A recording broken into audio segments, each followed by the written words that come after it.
My morals aren't that flimsy, but it's not just that I don't feel guilty. Watching his hand fly off felt really good. Instead of being horrified, I was like, perfect. Everything's going as planned. Did you all feel the same way? Judging from the way you're looking at me, I guess not. You might be expecting this to be a villain's monologue. It certainly sounds like a villain grandstanding, justifying their actions to horrified onlookers. But you would be wrong. This villainous monologue is spoken by Sayeon Lee, the main character of Handjumper. This is who you're supposed to be rooting for. Written by the incredibly hardworking author Sleeper Cross, Handjumper tells the story of Sayeon Lee's maturity into adulthood.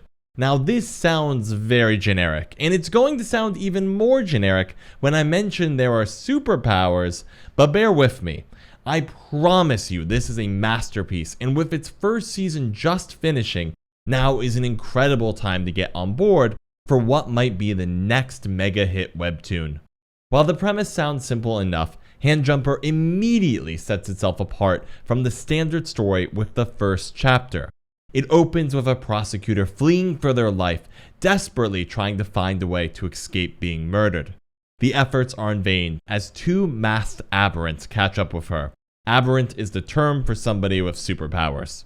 With the murderers catching the victim, most authors would change scenes. The result is inevitable at this point. The prosecutor is going to die. But Handjumper chooses to linger here for just a moment longer.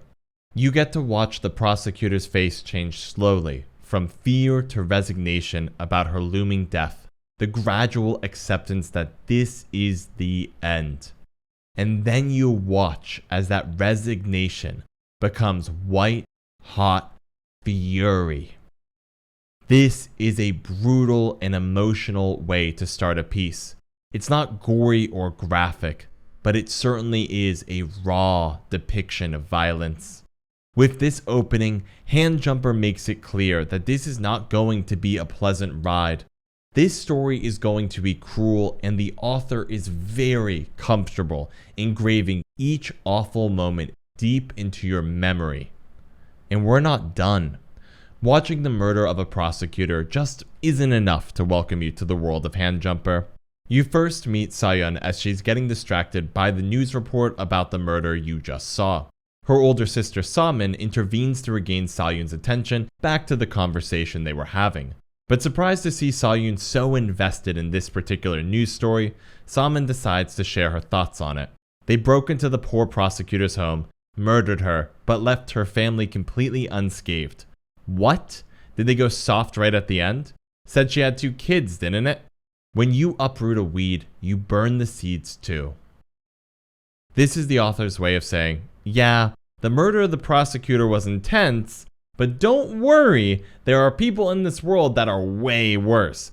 I mean, they didn't kill the kids. So many other people, like Sayeon's older sister, would have made sure that no one survived, no matter how young they are.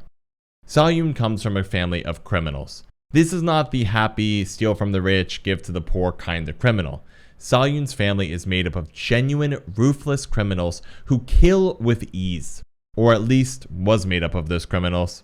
When Sayeon was young, her mother was killed by the government corps. What happened to Sayeon's father is unknown. Samin, who took over the role of Sayeon's guardian, followed her parents' footsteps and became a criminal herself.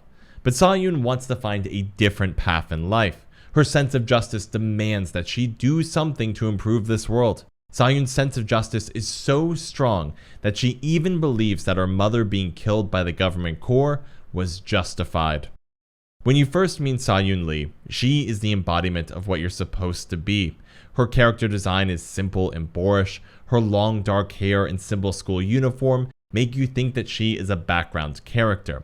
Her most striking feature is her glasses, the red standing out against her dull appearance. Sayeon Lee is unremarkable, but that's the right thing to be.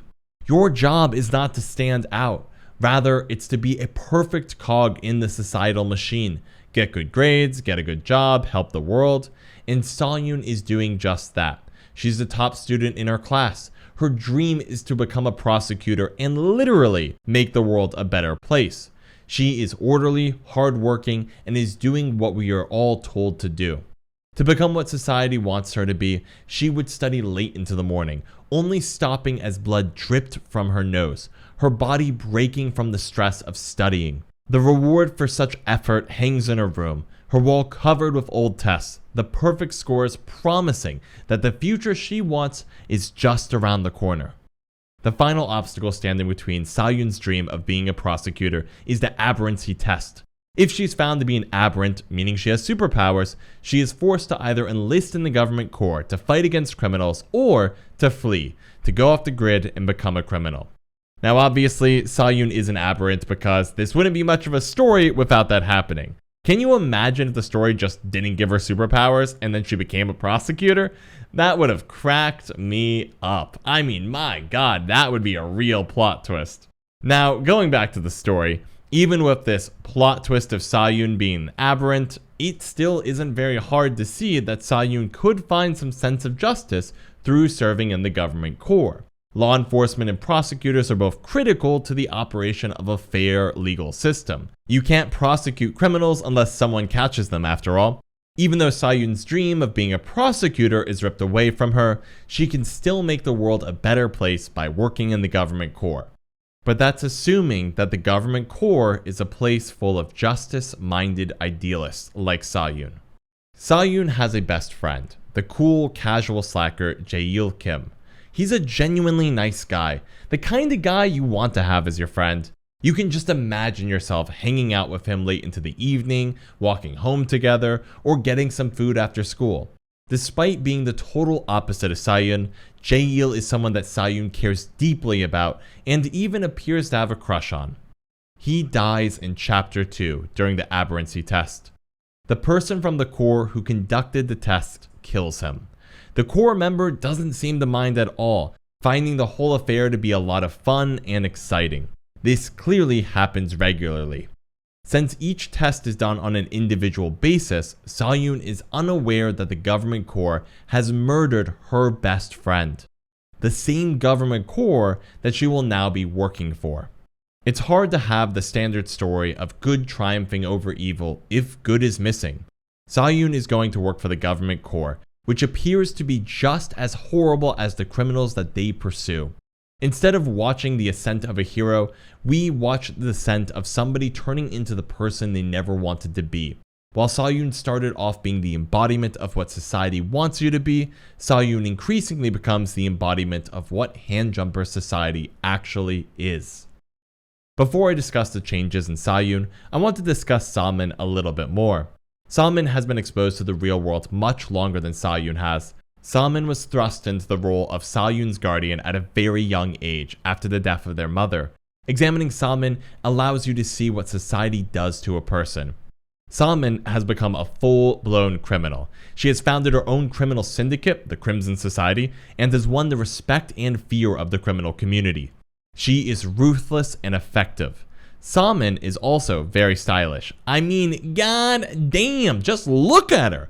Look, this has nothing to do with the plot, but my god, she just drips of a simple, powerful style, and I am here for it. While Samin initially comes off as a psychopath, and she is for the most part, she also has a value she isn't willing to compromise on.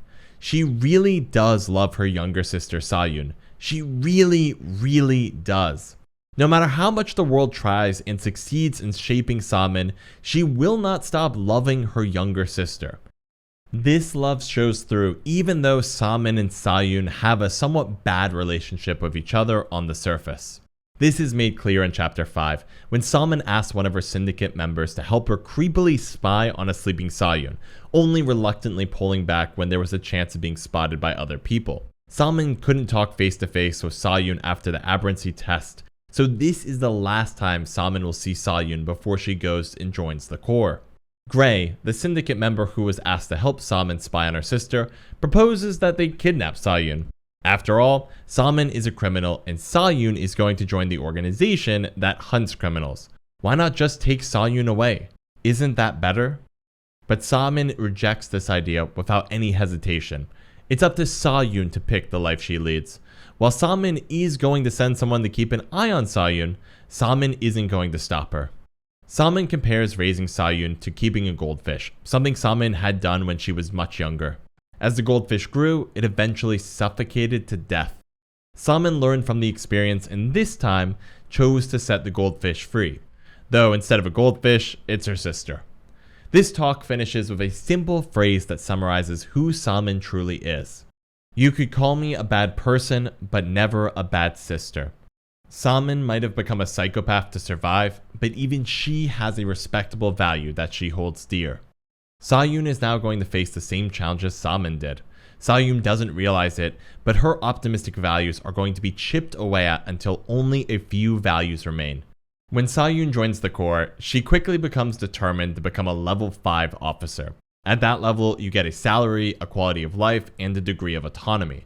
The fact that 80% of people die before becoming an officer doesn't concern her.